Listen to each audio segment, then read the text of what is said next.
Hello.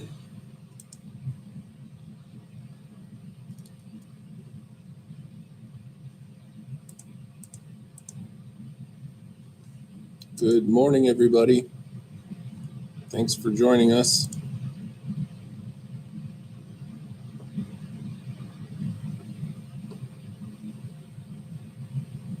Hi there, everyone.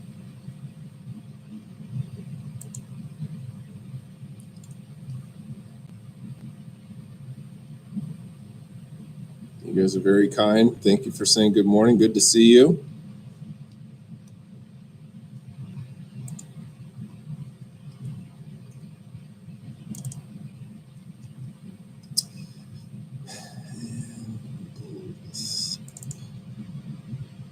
Hi there, everybody. So nice to see you all this morning.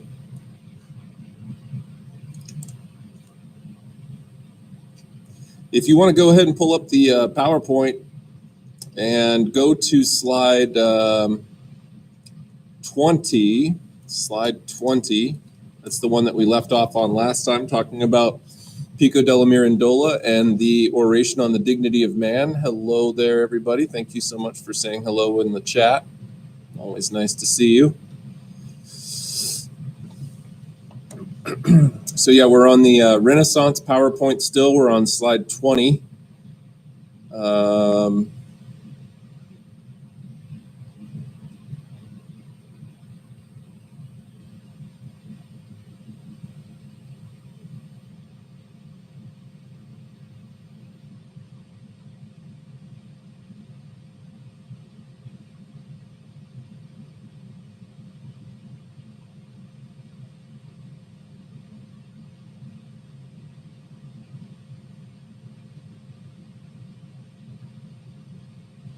Hello. We're on slide 20 of the PowerPoint right now. I'm just waiting for a couple more people to join. I put up the link a little late today because I was finishing up the assignment that you guys are going to be doing pertaining to Machiavelli. So that is posted already for you now as of just a few minutes ago.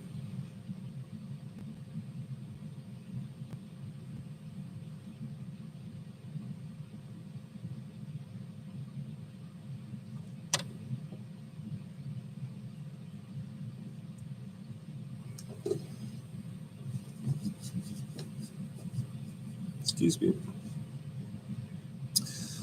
Okay, well, I'm going to get started here since we are now in class time. So let's begin by talking just a little bit about this piece that you read for today's class. If you haven't yet handed in your assignment for the Pico della Mirandola reading on Oration of the Dignity of Man, please make sure that you submit that as soon as possible so that I can put that into the gradebook this afternoon. Hello there, everybody. Thanks so much for joining us. And so today we're going to start off by talking a bit about that. And I am on slide 20 of the PowerPoint. For those of you that are just joining us right now, slide 20 of the Renaissance PowerPoint, finishing up starting off where we finished up last time, and talking about Pico della Mirandola. So here's what I'd like to have you guys do first is just type right into the chat. Tell me, what's the big purpose behind this piece? What is Pico della Mirandola's purpose for writing this piece? What's the main assertion that Pico della Mirandola is making in this piece pertaining to, say, humanism or the relationship between humans and the divine? Talk to me a little bit about what Pico della Mirandola said. Just give me a sentence kind of summary of the big idea, the big takeaway, the big purpose of this document. You can just type it right into the chat. I'll give you a minute to do that. So go ahead and do that right now.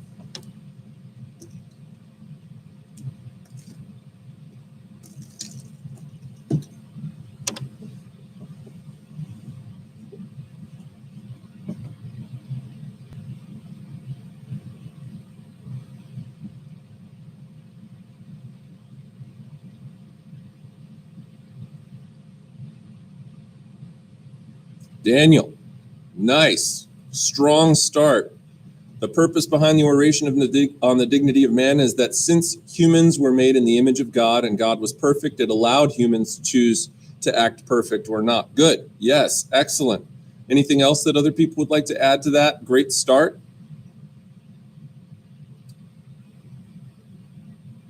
Stated that God gave humans the gift of free will to pick and choose the details of their life. They could choose to be whatever they wanted to be. This is true too. Nice job, Theodore. Good. Yes, that is exactly right. Yeah. Others?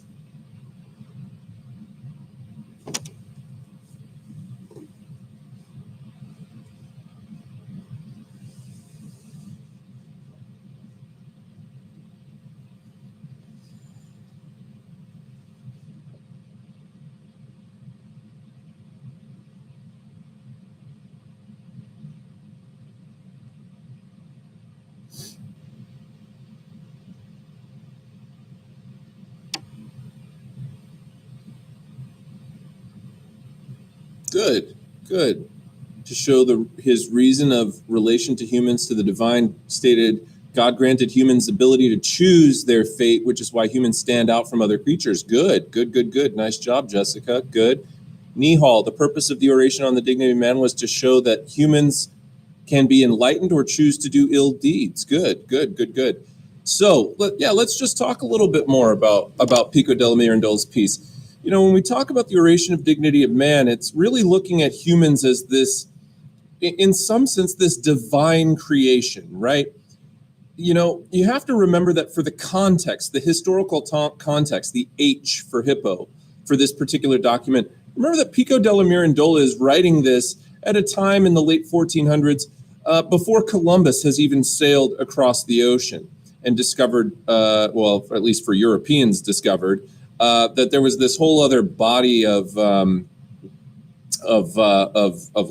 on the other side of the Atlantic Ocean that, you know, to that point had not been discovered. And so Mirandola is writing this before Columbus even set sail.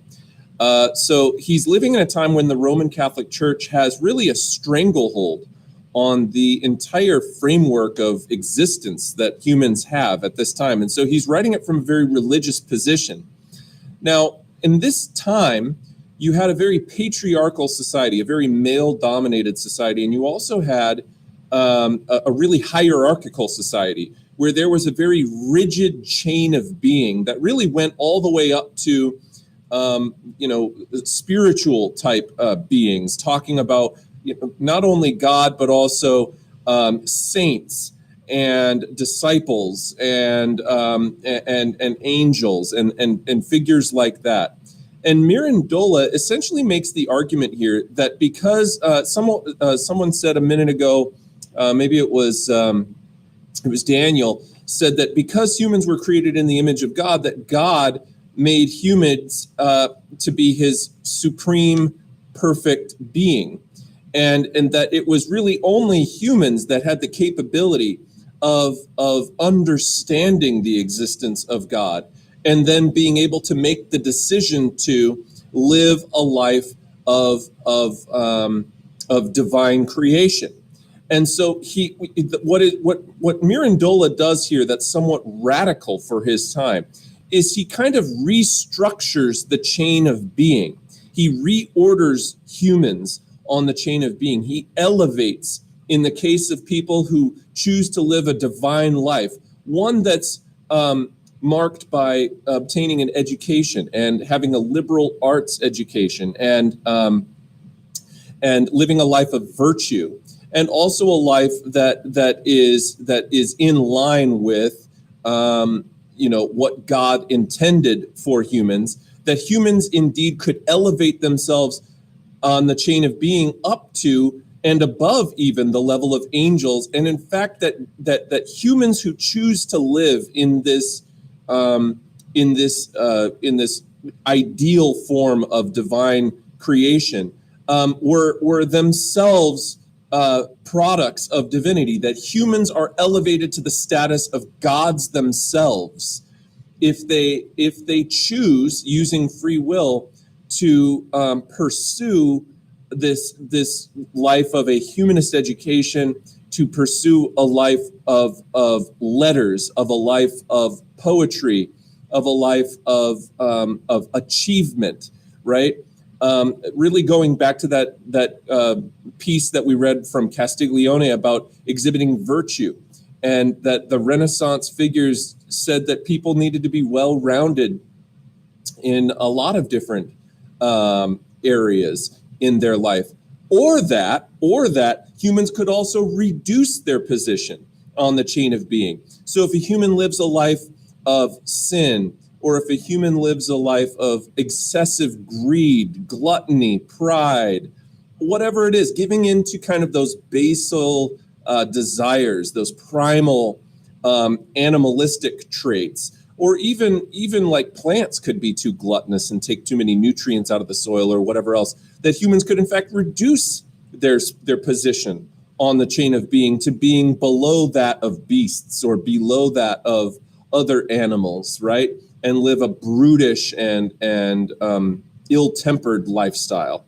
And so humans really had the ability, and this was the thing that he said set humans apart from all other animals on the chain of being, which is that we are the only ones that possess the cognitive ability to be able to conceptualize of God and worship God and his creations, including his most greatest creation, which was man himself. And in particular, men, of course, dominated society at this time. So Pico della Mirandola, being a product of his patriarchal context, probably didn't think of women as being on the same level as men in terms of society.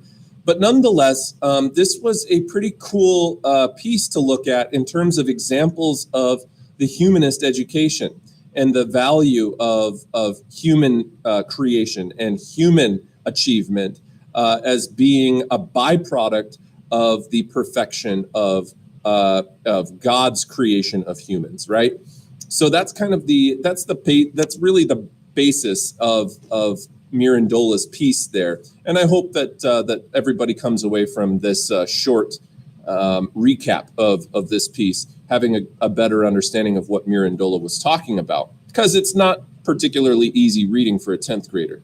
So we're going to now move on to slide 21 of the PowerPoint, talking about high Renaissance art, and I want to take some time to talk about talk a bit more about art.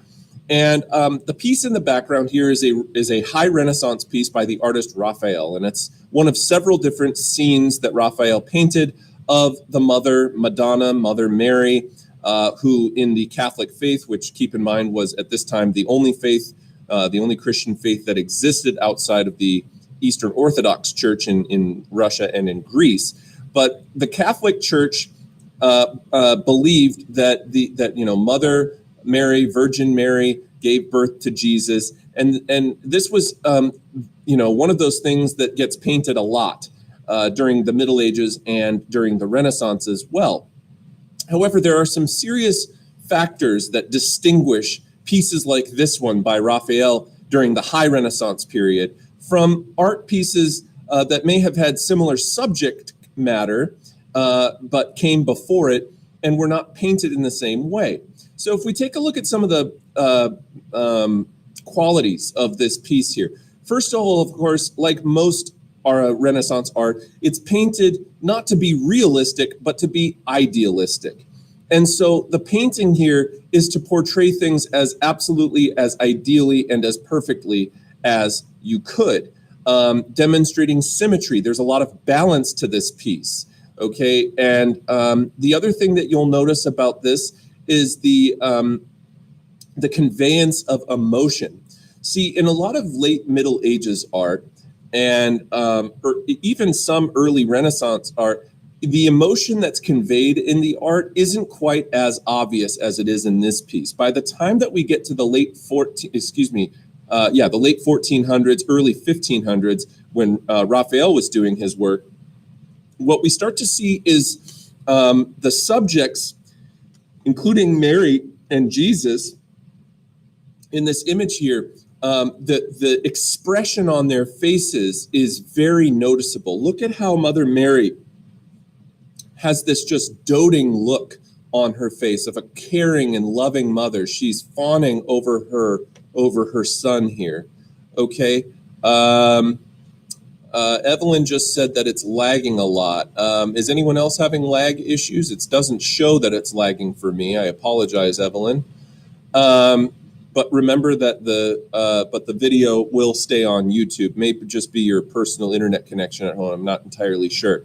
Okay, so talking about this piece, and you look at the expression on her face. You look at the expression on baby Jesus's face, and the other subjects in the painting here, and there's a lot of human emotion that's portrayed there, which was very uncommon in art that came in the Middle Ages, which we'll take a look at in just a little bit here. The other thing that you got to remember about this is that there's a lot of emphasis on embracing the natural world, embracing beauty, embracing and portraying human emotion. And all of that is wrapped up into, again, that idea of humanism, proportionality, symmetry. Now, one of the qualities of baby Jesus that you might notice on the bottom of the page here is that while baby Jesus's face in this particular painting is portrayed very infantile, he looks like a baby, he looks like a very small child, but his body, you might notice, looks a little perhaps not so baby infantile. And you might think to yourself, well, for being such a master of the arts, he certainly kind of got the baby body proportions off a little bit. The truth is he got them exactly how he intended to get them. See, in Renaissance art and in late Middle Ages art, you're portraying the central figure of the entire Roman Catholic Church, Jesus, right? And the idea behind Jesus, particularly in Renaissance art, I'll say, is to portray him as perfectly as possible. And when we think about a baby, when we think about an infant, infants are in many ways not yet fully formed, right? No one is born in their final form, okay?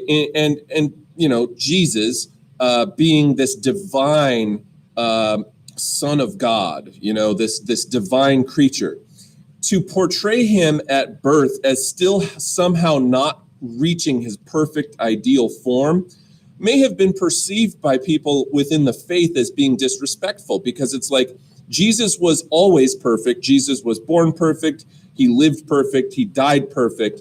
Jesus should be portrayed perfectly. Well, if you portray Jesus as a baby in these days, you want to portray Jesus as having been born already in his perfect form. And so a lot of times baby Jesus, particularly it's more obvious in late Middle Ages art, baby Jesus is almost portrayed as like this 35-year-old man baby, okay, where he looks like a fully grown adult, but just made smaller, okay, comparative to Mother Mary or something like that. And it looks a little awkward. It's probably really some of the ugliest images of baby Jesus you've ever seen. And I'm not being disrespectful. It's just like you look at it and it's like, if you saw that baby in a grocery store, you'd be like, that's a face only a mother could love. So the idea here is they portray baby Jesus with almost full-grown attributes in terms of the body in particular. But in earlier art, even the face looked like an older person rather than like a baby, whose faces are chubby and round, right? And as you get older, you lose some of that baby fat, and your face starts to take on a little bit more definition. And so that's the explanation behind that. But nonetheless, you can still see in this image also another characteristic of Renaissance art, which is something called chiaroscuro. And chiaroscuro is the use of light and shadows to convey depth. And it's a much more lifelike portrayal of depth and perspective as well. So in this image, you have a very realistic scene in the distance there, and these figures very close up in the forefront of the image, and the use of light and shadow to demonstrate, say, areas of the piece where that are shrouded in a little bit of shadow, where the clothing folds in on itself, or where people are closely bunched together and there's darkness there, and then more light on the face, and so on. And again, this is a much more lifelike, accurate portrayal of how light falls in the environment that Middle Ages art doesn't typically convey. Okay, Middle Ages art, medieval art, tending to be a little bit more abstract. As we move on to the next slide, which is slide 22, it talks about the two major periods of Renaissance art, which is the Quattrocento, which is the 1400s. That's when the Renaissance was based in Florence. So the beginning of the Renaissance was in Florence, and you had the Academy at Florence and the Neoplatonists and those kinds of folks. And that's where a lot of these early Renaissance artists got their start. So guys like Da Vinci and Leonardo da Vinci and Raphael and even Michelangelo all were in Florence at roughly the same time. And although, Da Vinci's a little older, Michelangelo's a little younger, Raphael dies relatively young, but we'll talk more about that in a little bit here. At this time, a book was written by Giorgio Vasari called The Lives of the Artists, and this had a lot of valuable information about these artists and their works that were developing at this time. The way that these art pieces got made was through patronage, and that word patronage is essentially the idea that if you're a wealthy person, you pay to commission pieces, sculptures, paintings, and so on, in part, not only because you're wealthy and you can paint it, but for the furthering of the arts and so on and so forth, because wealthy merchant families, such as the Medici family in Florence at this time, were using some of their wealth to advance the arts and advance this new interest, this rebirth of the interest of antiquity, ancient Greco-Roman civilization. And so, but as time goes on, also the church is a hugely wealthy entity in the Italian states at this time. And so as time goes on, and Italy actually ends up getting invaded by France, the center of the Renaissance shifts away from Florence and to Rome, which is the center of the Roman Catholic Church, which at the time, was in the papal states, so Rome was essentially governed by the Pope in the same sense that the Pope operated in some sense like a prince or a king of that region. So by the time that we get to the next era of the Renaissance, which is the early 1500s, sometimes called the Cinquecento, okay, the Cinquecento is now centered in Rome rather than in Florence. So just beware of that. And then, of course, as time goes on, these same artistic styles, the Renaissance, masters, their works start to spread to other regions of Europe as well, including France and into Northern Europe, into what becomes known as the Low Countries, Belgium, Netherlands, and so on, and the German states and England as well. So it kind of proliferates from Italy, but even within Italy, the center of it changes from Florence in the 1400s to Rome in the 1500s. Moving on to the next slide, slide 23. This is a more classical piece from the Middle Ages. This is medieval art. This is from the Byzantine Empire, and it was produced in right around the year 1308. And if you take a look at the image here, and you compare it to the one that came about 200 years later from Raphael that we were just examining a moment ago during the High Renaissance, you can see some distinct differences here between this piece and the other one that we were examining, even though the subject of it is more or less the same. We still have Mother Mary and we still have baby Jesus here, but you can see there that baby Jesus is decidedly not very baby looking, and that goes back to, again, trying to portray him from even the time that he was a small infant, already having been born in his perfect ideal form. And then look at the faces. Notice how similar all of the faces look. There's not a whole lot of distinguishing between the various figures in this piece here. Also, the perspective is a bit off. Notice the chair that Mary and Jesus are sitting in. They're sitting in kind of this large throne. But Mary is this gargantuan figure. Baby Jesus is almost as large as some of the figures in the piece, who are full-grown adult men. And then all of these other figures standing around this throne, they're kind of flat, and the expression on their faces, there's not a lot of emotion conveyed. They're kind of all very stone-faced. Also, their eyes are kind of this smaller almond shape. That's a very classical. That's a very classic feature of Byzantine art, is kind of these small almond-shaped eyes and these kind of elongated noses.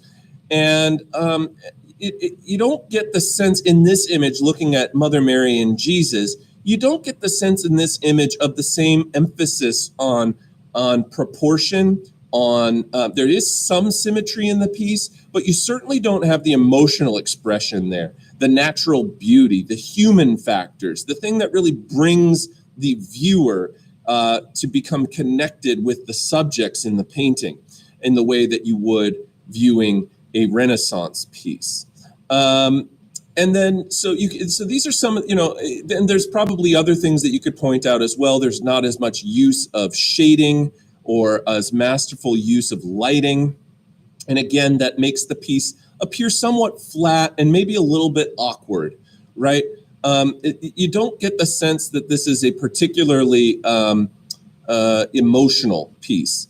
It just kind of comes off as a bit flat. And that's not saying that I could do a better job. I'm not like hating on it or anything like that, but it just doesn't have the same kinds of qualities. So when we're asking about the features that make Raphael's piece a Renaissance piece, you can really see the emotion. You can see the humanism in it. You can see even the individuality of it. And it's not necessarily secular because it's a Renaissance religious painting. But nonetheless, it's notably different from the art that came before it. Moving on to slide 24, I'm going to point out right away on this slide in the background piece on this slide is not a Renaissance piece. This piece comes from the Baroque period of art, which happens right around the 1600s. And the reason that it's slightly different is because of its use of lighting.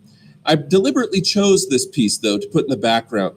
As a way of talking about some artistic styles. So I mentioned a few minutes ago, chiaroscuro. That's the use of lighting and shading to enhance the naturalness of the piece. It gives the viewer a feeling of continuity with the painting, that the light source in the painting comes from a continuous source, and that it's even throughout the painting, and it looks really, really natural. Okay, it looks lifelike in terms of their use of lighting and shading. And it also, of course, conveys depth. A more exaggerated version of chiaroscuro is an art technique called tenebrism. Now, tenebrism is using high contrast, light, dark regions in the entire painting. So with this one, and tenebrism is more characteristic of the Baroque period, chiaroscuro kind of advances into or evolves into down the line this new technique of tenebrism. But the reason that I'm trying to point it out is because of the deliberate use of lighting. So you can see here that some regions of this painting are entirely shrouded in darkness, shadows, right? So you have large regions of this canvas that are painted almost entirely black. And then you have other regions that are portrayed with quite a bit of light on them, particularly light shining on the subject's faces to draw your eye towards those faces. Also, notice how the shadow of the lines on the wall points directly to the human subjects in the painting.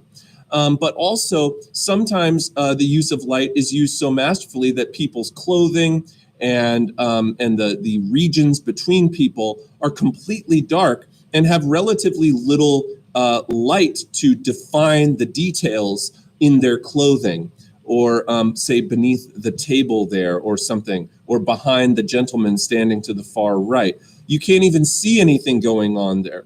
But there's a reason for that. Tenebrism is kind of deliberately making regions of the painting dark to draw your eye away from them and draw your eye towards the regions that have much more light and detail.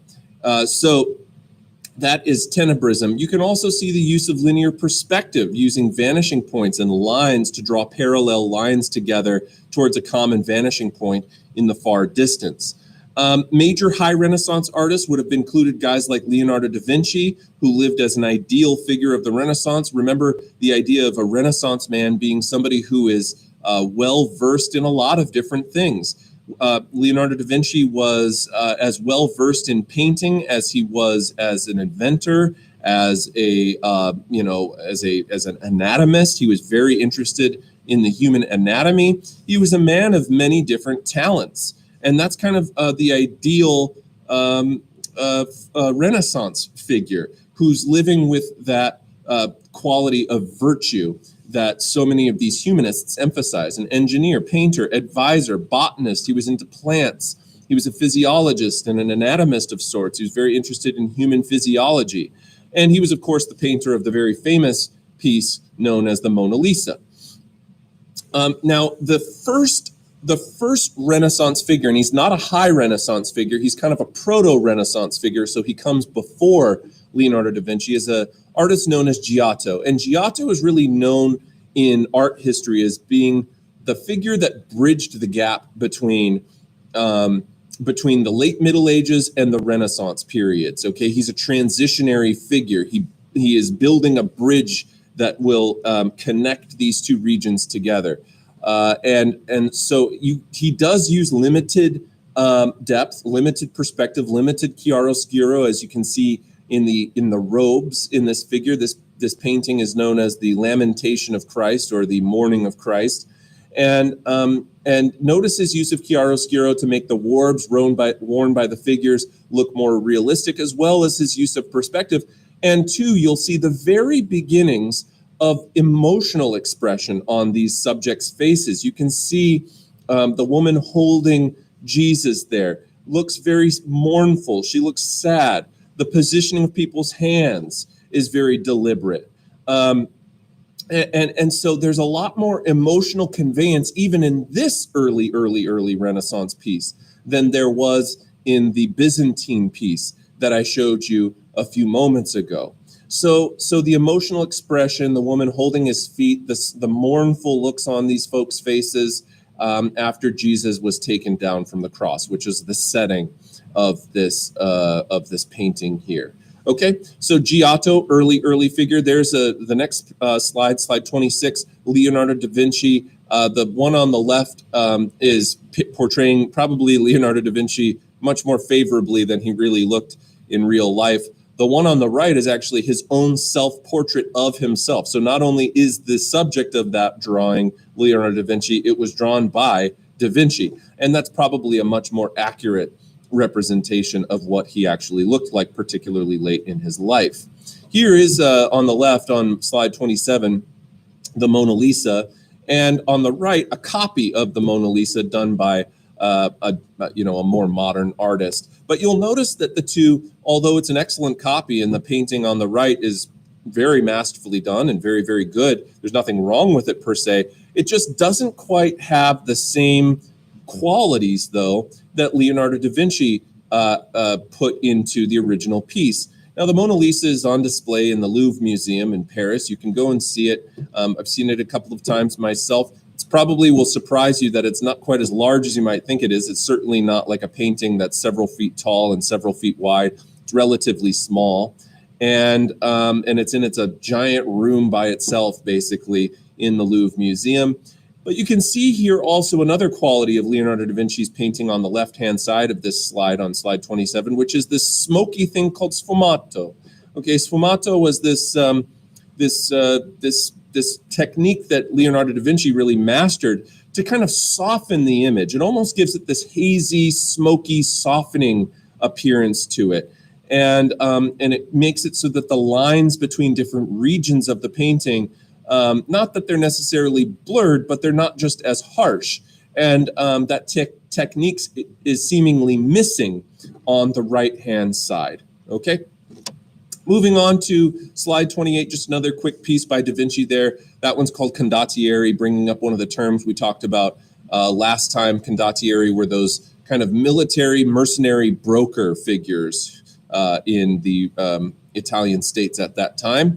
Leonardo da Vinci also created this piece on slide 29 called the Vitruvian Man. Vitruvian Man demonstrating the proportionality, the symmetry, the perfectibility of the human figure, putting him into the perfect square and perfect circle there, and having the, it's really a very indicative of Renaissance art to try to portray man as perfectly as possible, the beauty of the human quality. And then in slide 30, as I mentioned a minute ago, if you would have seen Leonardo da Vinci in his time, and his fascination with corpses and dead bodies and body parts and stuff, you might have thought that he was like a serial killer or something. But no, he was just a genius, an artistic genius, who was intimately interested in getting the anatomy of the human body, the parts that lie beneath the skin, the bone structure, the muscle structure, the tendons, the arteries, even the heart, the brain, getting them perfectly right, understanding exactly the proportions of all of the parts of the human body that lie beneath the surface in order to convey the surface more perfectly. Bone structure in particular being very, very important to Leonardo da Vinci in order to portray hands and limbs at the correct lengths and so on and so forth. So that is, those are some anatomical drawings that Leonardo da Vinci did. Moving on to the next one, again, I want to remind you on this next piece, I'll say right away of it, that is not a Renaissance piece, that's another Baroque piece. And you could probably have made the guess that it was a Baroque piece because it doesn't quite look the same as Renaissance pieces due to the amount of regions of the painting that are just shrouded entirely in darkness. So once again, this is a Baroque piece that puts on to display the use of that technique called tenebrism I was talking about earlier. On this slide, though, we do talk about Raphael. This painting was not done by Raphael. It was done by a different artist called Caravaggio. But anyhow, Raphael was a man of great kindness. He was well liked in his time. He was a famous master of arts in his time. He was known as one of the Renaissance masters, the Florentine masters, and he was as well liked for his paintings as he was for his gentility of spirit. He was a man of great kindness, but Raphael tragically doesn't live a really very complete life. He dies in his mid-late 30s, about 37 years old. He has a lot of well-known works, though, that became very famous even before he died. And so that's another one of the most famous high Renaissance painters of this time. On the next slide, slide 32, that's a self-portrait. So almost like I showed you with the last one with Leonardo da Vinci, Raphael also did a self-portrait. This was when he was probably in about his mid-20s. And as I said, he doesn't live a whole lot longer after this, maybe another 10 or 12 years or so. And then the next one, Madonna and Child, you can once again see the importance of, although we don't see this in every Renaissance piece, nonetheless, the Roman Catholic Church was still very, very important. And the Roman Catholic Church is patronizing many of these pieces at this time, meaning that they are funding the creation of these pieces. And of course, if the church is funding it, most likely the subject matter of those pieces is going to be religious in nature.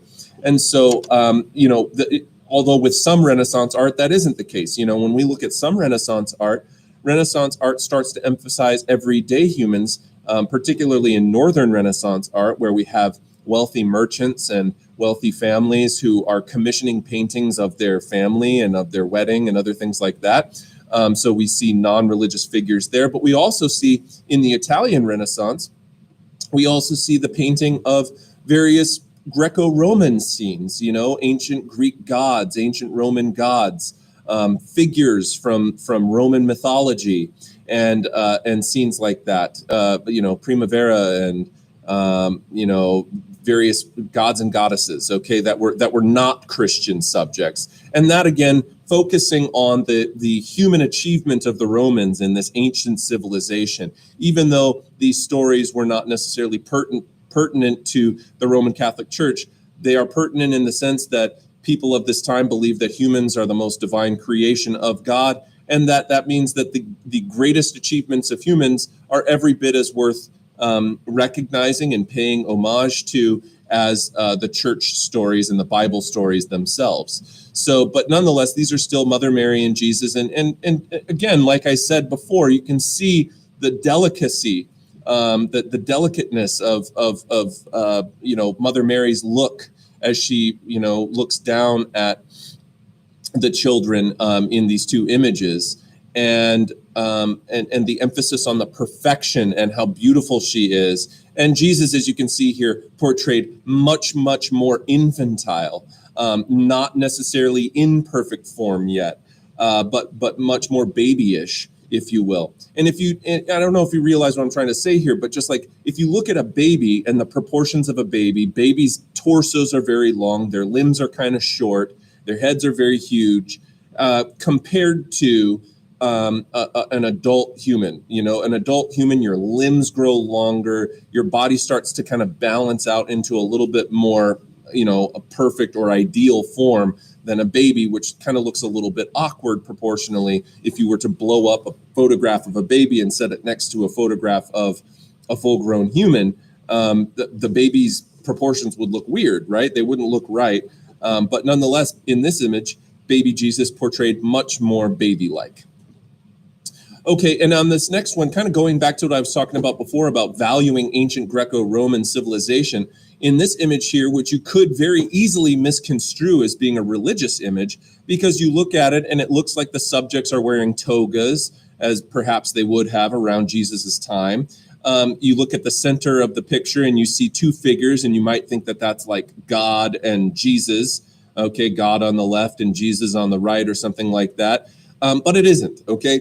Although probably he wouldn't have been disappointed if you got that, because there's probably, some deliberateness in how this was portrayed. But indeed, this is not religious figures. These are humans.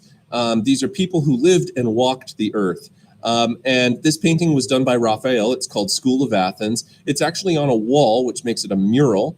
And so this is the two center figures there are actually philosophers. And the philosophers are, on the left, you have Plato, and on the right, you have Aristotle, who was his young student, who he took on late in his life.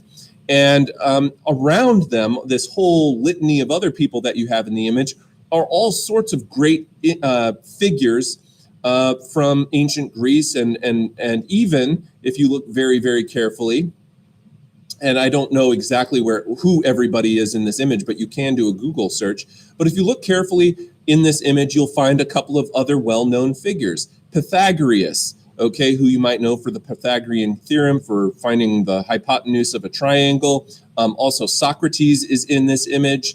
Also, you have, I believe there's other folks like Ptolemy, I believe, is in this image somewhere. But probably the most notable person that from the Renaissance who's in this image, because remember, all these people lived in ancient Greece, right? So they were living thousands of years before it was painted. They had been dead for a long time. And again, why would they paint thousands of year old figures? Once again, they're trying to value the humanist tradition by honoring great humans of the past who achieved unbelievable feats of civilization. And Athens being the heart of democracy, which holds a whole other level of significance for modern day Americans, of course. But the most significant figure from the Renaissance that you will find in this piece is actually Raphael himself, as he painted himself into this image. So if you look all the way over to the very far right of this painting, you're going to see a guy standing in white there. All right, there's a guy standing in white, and he's got a white hat on. He's all the way on the right-hand side of your screen in the actual painting.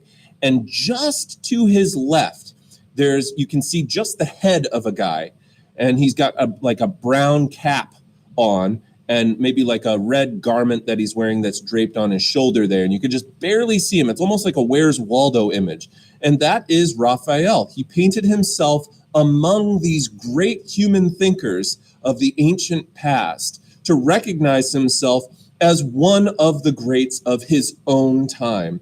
And that is itself a quality that we often associate with the Renaissance, which is individualism. The idea that individual achievement is something to be praised. Individual achievement is something to be to aspire to, right? Going back to what we talked about with Mirandola at the start of our class today, humans had the choice. That was the greatest gift, according to Mirandola, that God bestowed upon humans in creating them in his image, is the ability to choose to do good or to lower yourself to a lesser being. And so human achievement and indeed individual free will to make decisions to aspire to become a master of a particular craft was something to be valued, was something to be recognized, was something to be honored, right? And so that is why Raphael portrays himself among several of these other great philosophical figures from ancient Greece and ancient Rome. Okay, so as we move forward, you can see another piece there, Sistine Madonna. This is getting into late in Raphael's life, because remember, he dies relatively young. And then we move forward to Albrecht Dürer on slide 37, which is the first northern artist that we've talked about. Albrecht Dürer was a German artist. He lived in Germany. Munich, Germany, what is now Germany. It wasn't Germany at the time. It was the Holy Roman Empire at the time.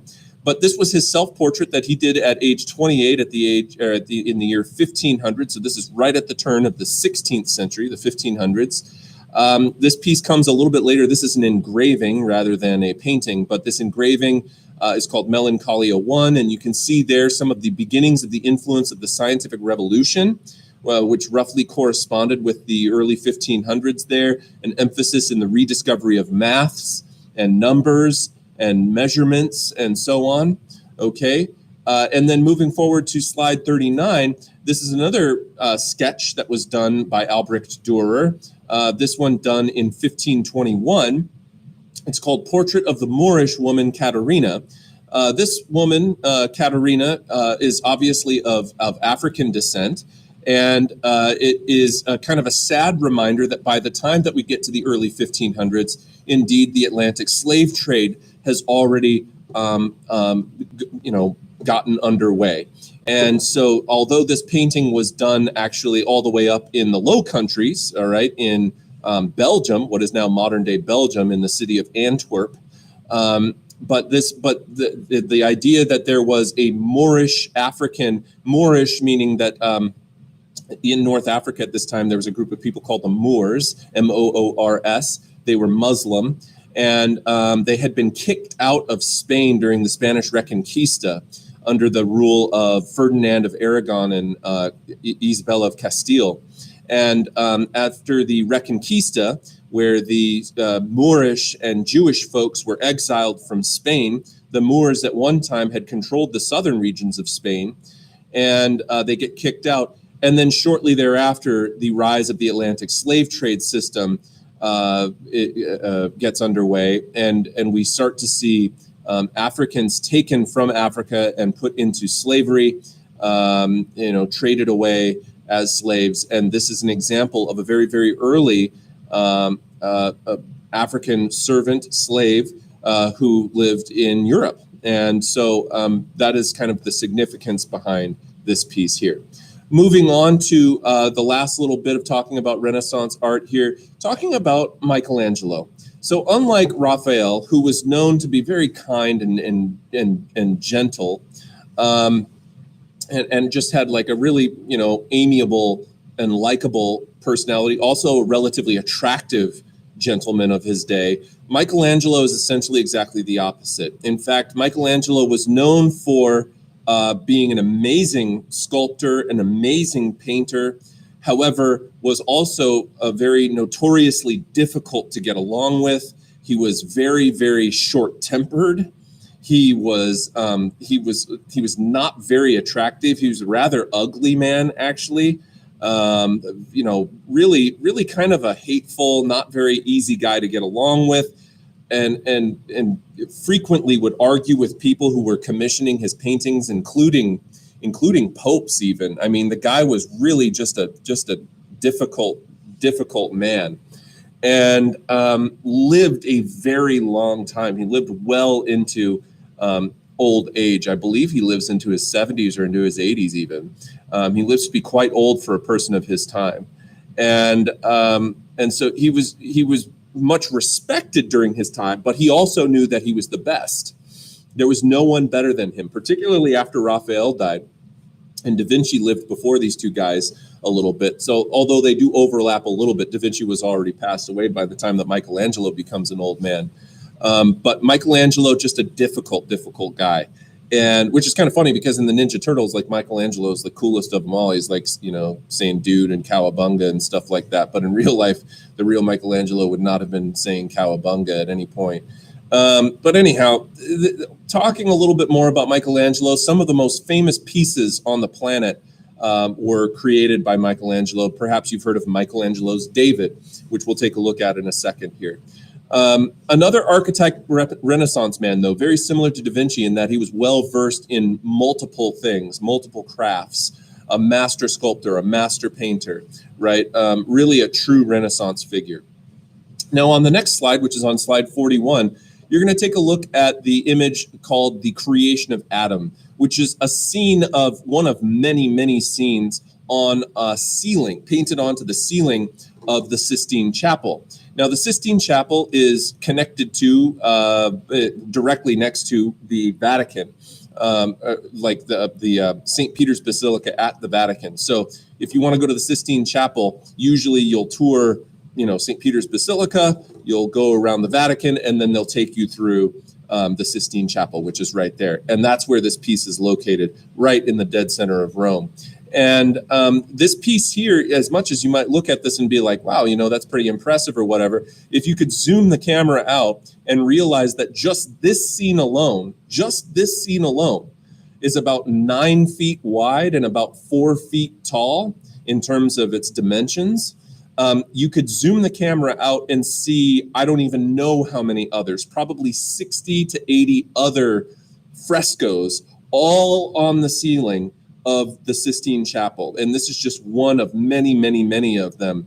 And you think about how long it would take a person to paint a painting on a ceiling, on scaffolding, okay, that is just 4 feet by 9 feet. I mean, that's huge. That's already a huge painting. And then to do the entire ceiling gives you some appreciation for just how amazingly talented Michelangelo was as a painter.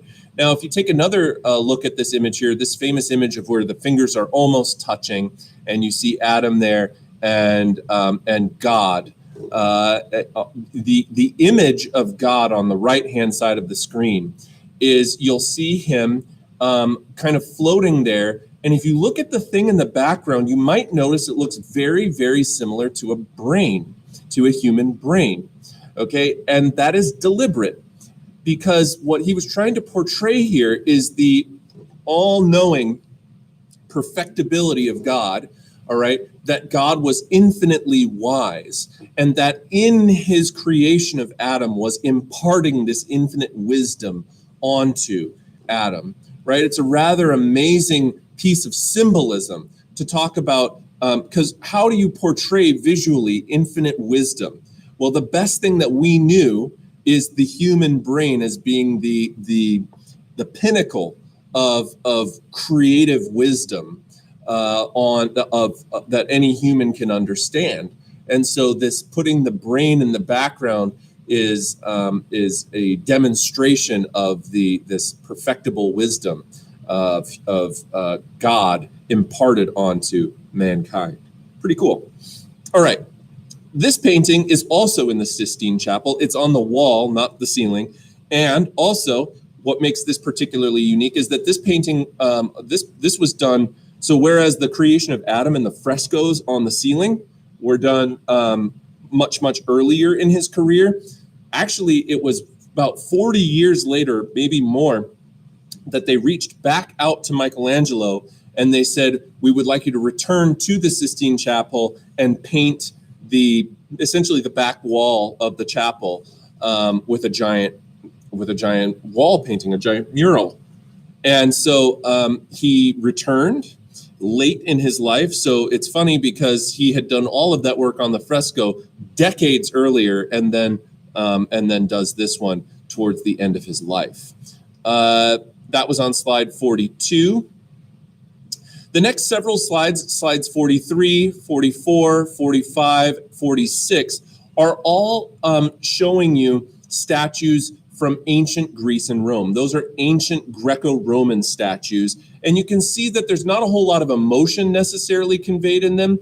They're still kind of flat, but what is conveyed in them is perfectibility of human proportion and symmetry. And there is even some motion demonstrated in some of these sculptures, okay? But not a ton of emotion necessarily. But as we move forward to Michelangelo's sculpture known as Pieta, which is one of the most famous sculptures on the planet by any artist, but nonetheless Michelangelo, this painting here, you can see a lot of emotion, and you can see why these artists were now referred to as the masters, because think about, this is made of stone, right? This is made of, I don't know if it's made of white marble, or I'm not exactly sure of the actual medium that this is in, but it's a sculpture. It's rock essentially. Okay, and so what to get look at the way that the garment falls over her, the dress or gown that she's wearing, and how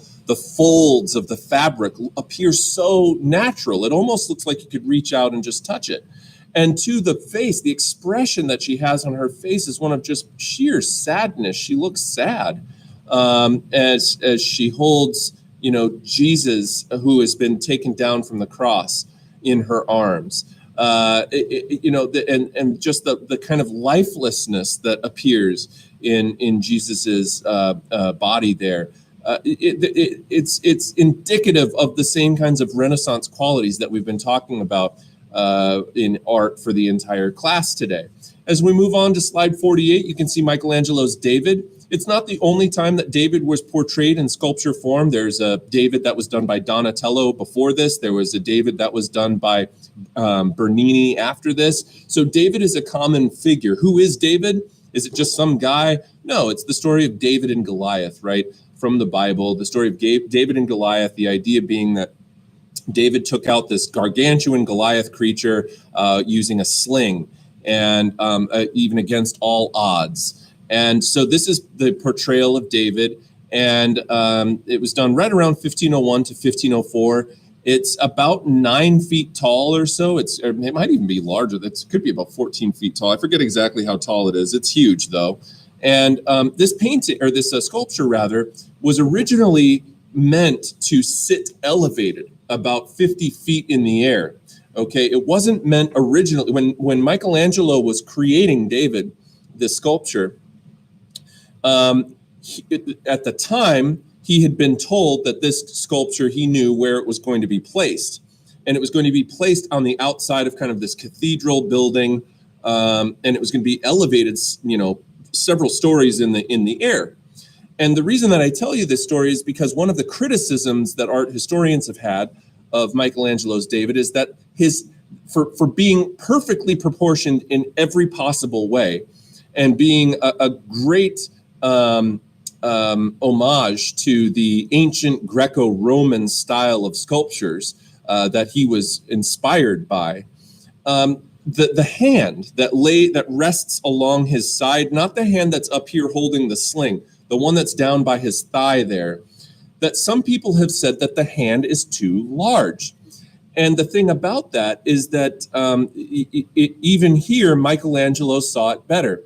Michelangelo was such a master of human proportion and human perception that because he knew that this sculpture was going to be 50 feet in the air, he realized that if he was to do it perfectly to proportion and make the hand exactly the right size as it would be at eye level, if the viewers were looking up at it from the ground, the hand would look too small.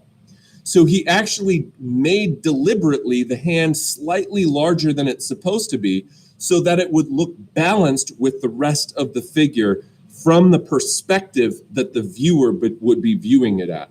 Which is, again, when you think about the perfectibility of his understanding not only of proportion, but to modify that to make it look perfect from a different angle is almost beyond conception of how good this guy was at sculpting. As I said, there were other Davids too. Donatello's David is listed on slide 44 there, as well as his other famous sculpture known as Magdalene Penitent. And moving forward, as we move into the late 1520s, 1530s, 1540s, we move away from the high Renaissance style of art into a new style of art called Mannerism.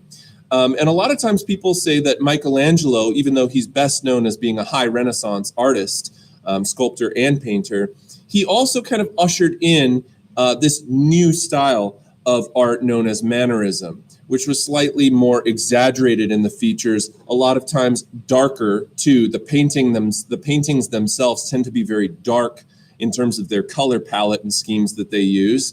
And the features of the subjects in the art tend to be a little bit exaggerated and elongated. So they sometimes say that Michelangelo is kind of the proto-mannerist transitionary person, in the same way that Giotto back in the early mid 1300s was kind of the proto or late 1300s was the proto-Renaissance figure. Okay, moving forward through some of the next several slides here, I'm jumping up to about slide 52, looking at some examples of Gothic architecture from the Middle Ages. This is Cologne Cathedral in Germany, which is medieval architecture characterized by very, very ornamented Gothic style, huge spires, these flying buttresses that fly off the side of the building for support. As you move on to 53, once again, you can see that heavily, heavily ornate, decorated Gothic style in the Milan Cathedral in Italy. And then Notre Dame Cathedral is also of the Gothic style. These are all Middle Ages architecture, but you can see how it looks. That's the flying buttresses I was talking about, those structures that fly off the back end of the nave of the Notre Dame Cathedral. That's the rear of the cathedral. All right, and you can see those structures there kind of holding that structure up. Those are called flying buttresses. The front, and by the way, the front of Notre Dame Cathedral is kind of on the next slide there, on slide 55. This is the cathedral that, if you heard about it about a year or so ago, caught on fire. And maybe it was 2 years ago now, I'm not really sure. Time seems to be moving slower with the COVID. I'm not really sure when this exactly happened, but it's quite feasible that in your lifetimes, maybe Notre Dame doesn't even go back to the way that it was before. It may not even be fully rebuilt by the time that I die. So we'll see what happens. But once again, Notre Dame Cathedral, another example of Gothic Middle Ages architecture, as is this next one. Chartres Cathedral in France was mentioned when I was talking about the William Manchester reading. You can see there that actually Chartres Cathedral is really interesting because on the two spires there, you can see on the front side of the building, they don't match one another. And that's because one of them was completed hundreds of years after the next one. And by the time that the second one was completed, the art styles had changed. And so they don't match anymore. So it's kind of asymmetrical in that way, which is unusual for a cathedral. Going back even farther than the Middle Ages, on the next slide, on slide 57, you see some of the features of ancient Roman architecture with the Pantheon in Rome, which was built right around 125 AD during the age of the Roman Empire. You'll notice that the Romans are known for using certain things. Okay, Greek temple architecture, they borrowed from the Greeks using those triangular pediments that I was talking about at the top of those pillars there. That was another feature. Arches, domes, very, very common features of antiquity architecture.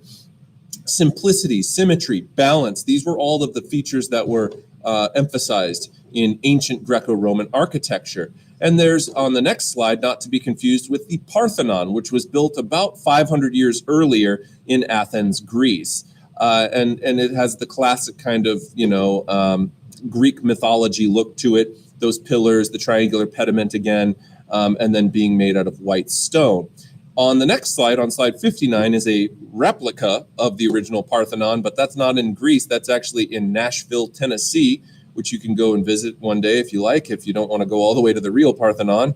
And then finally, the Colosseum in Rome, which is, of course, known most famously for the gladiator battles and stuff that would take place there.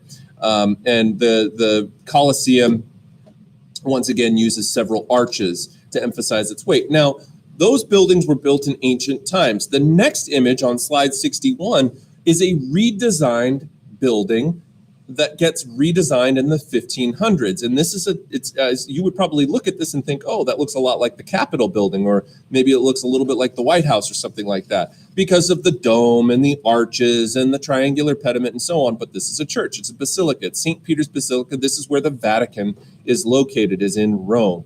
And just to the right there, you can't really see it too well in that image, though. Just to the right would be where the Sistine Chapel is, to the right and to the back. But you can see some features here that are very neoclassical in their design and emphasize the same kinds of domes, arches, pillars, and so on that ancient buildings did in Greece and Rome. How come is it that we use it for our governmental buildings? Remember that we use these kinds of features to pay homage to the reason that these ancient philosophers used, whereas they were paying homage to the human pinnacle of achievement of God's creation in a previous civilization, right? So slightly different intentions behind them, but nonetheless, features that were both emphasized, that were both rather inspired by ancient Greco-Roman buildings. Okay, moving forward to slide 62 and moving and up through the end of this PowerPoint here is just some talking about the French invasions. And I don't need to go into every last detail about the French invasions. It's good to know that they happened, though.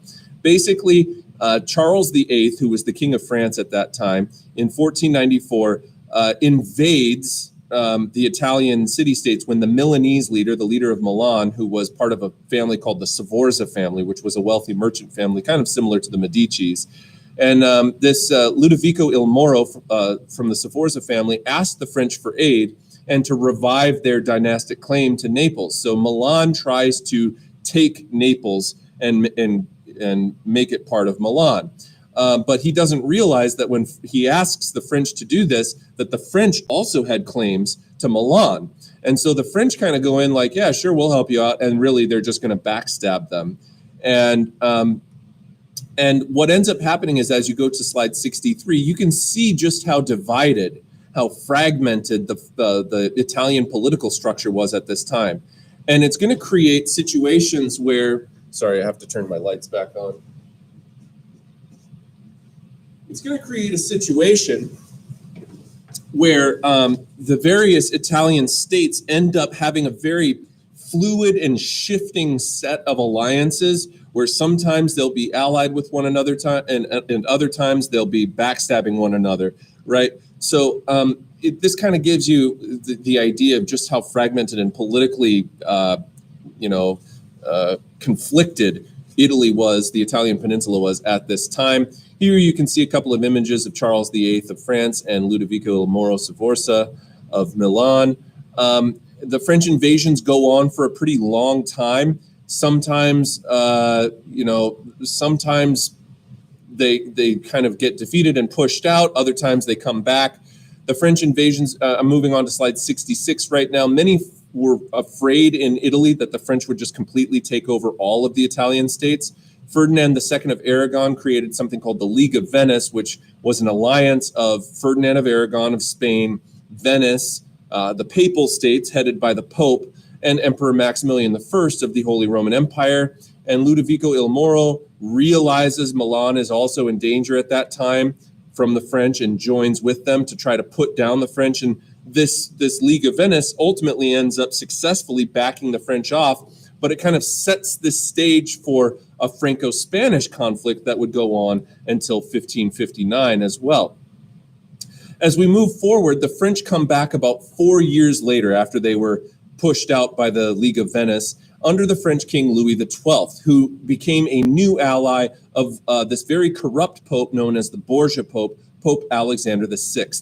And there was a lot of things going on at the upper echelons of the Roman Catholic Church at this time that were really not very good, very, very corrupt, very, depraved. There was a lot of sexual misconduct. There was a lot of financial misconduct. And so this Borgia Pope is really powerful. Alexander VI was his name.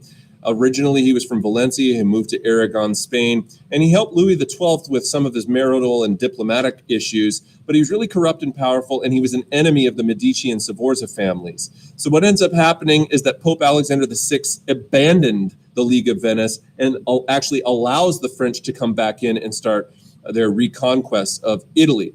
When the Borgia Pope dies, he's replaced by Pope Julius II, sometimes known as the Warrior Pope, who started to fight against the French. He formed the Second Holy League, with Ferdinand of Aragon again, Venice, the Holy Roman Empire, and this time the Swiss as well, to push the French out of Italy again. And so Pope Julius II, it was basically an opponent of the Borgia family, and he gets named Pope and kind of goes against what the Borgia Pope had been doing before he came, before he died or was replaced. So eventually the French invade Italy a third time under the Francis I, and they defeated the Swiss at Marignano in September of 1515, and they ultimately forced the Pope to sign this Concordat of Bologna in 1516. Now that's a super important document, but we don't really need to worry about it for right now. Because in terms of the scheme of everything that we're talking about, it's not as important as other things. The next thing that's going to be most important is on the next slide, and it's the last slide of the day, which is slide 70. And that is the slide on Niccolò Machiavelli. So don't worry about the Concordat of Bologna. That's not important. What is important is reading The Prince. Now, you're not going to read the entire book, The Prince. That would take too long. So what I did today for your assignment online was I provided you an excerpt that you're going to, once again, I'm trying to teach you to use this hippo skill and have it become second nature to you. So I've been assigning you a lot of primary source documentation this week where you do hippo assignments with them, because it's very important that when you're taking a test or when you're reading documents on an exam or whatever, that you're doing this automatically. You should be doing this with every document that you read. It's just good skill to develop to read things critically and be able to analyze what it is that you're reading. So what you're going to be doing for your assignment today is reading through Niccolò Machiavelli's The Prince, where he talks about the frustrations that he had about the humanist education, creating a bunch of leaders who were these highfalutin guys who thought a whole lot of themselves, but didn't really come down to being able to make pragmatic, practical decisions. Okay, and what Machiavelli argues in The Prince essentially is for what all he believed to be the greatest characteristics that a king would need to have in order to unify Italy and make Italy an independent state by any means necessary. One of the famous lines from Machiavelli is, "The ends justify the means."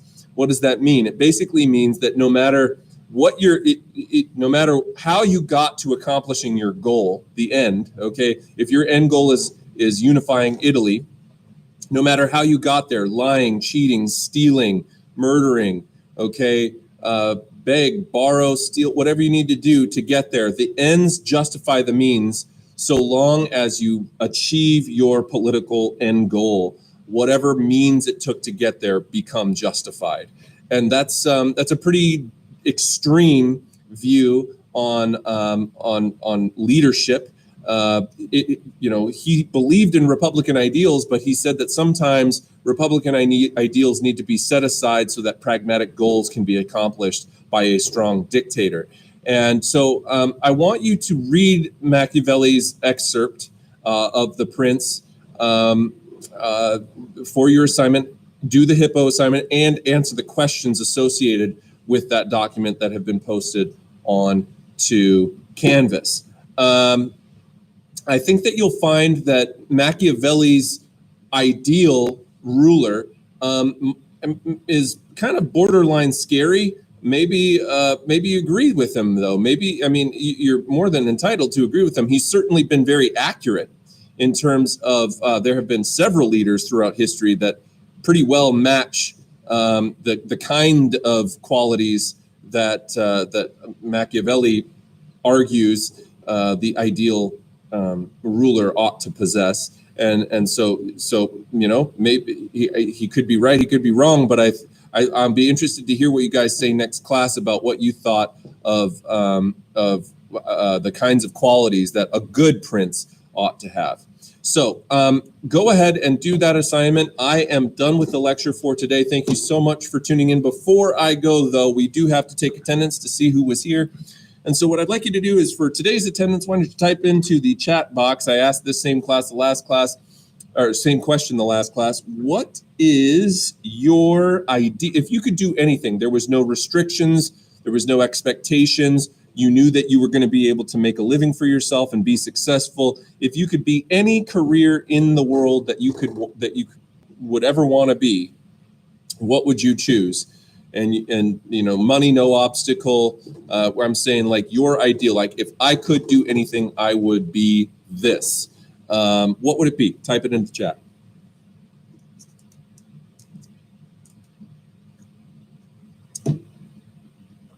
Prosecutor, okay, cool. Lawyer. Astronaut, all right. A lawyer, all right, cool.